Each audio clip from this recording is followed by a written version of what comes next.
Aqui está a porta da igreja de São Tomás, que é uma igreja, quando foi construída, era uma igreja católica, era um templo católico, mas que a partir do século XVI foi incorporado ao protestantismo luterano.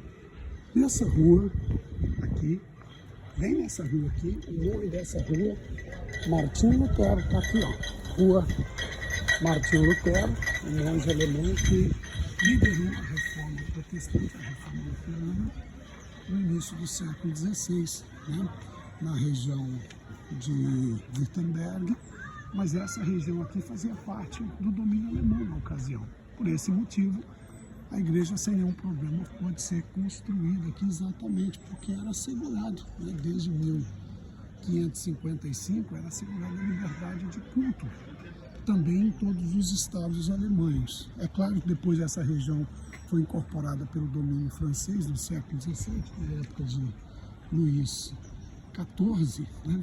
Então aí, mas mesmo assim, sendo um estado católico, foi garantida a liberdade de culto, ainda que houvesse muita perseguição aos protestantes.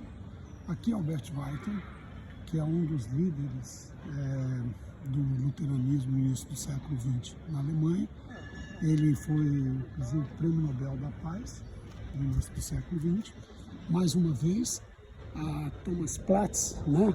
Também em francês, a Place de Saint-Thomas, que é exatamente essa a igreja, uma igreja construída no final do século, reformada, na verdade, para ser um templo protestante no início do século XVI, mas a construção aqui obedece um pouco à arquitetura do século XVI, a arquitetura alemã do século XIII.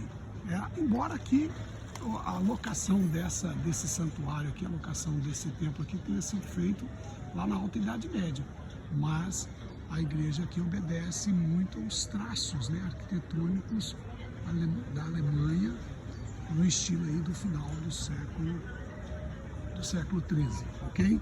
Então, novamente, a famosa rua de Martinho Lutero, né, a igreja luterana, o líder, né, o cara que rompeu com a igreja católica, e aí está, a todos vocês, a rua Martinho Lutero, o reformador alemão, a catedral de São Tomás, tudo isso em Estrasburgo,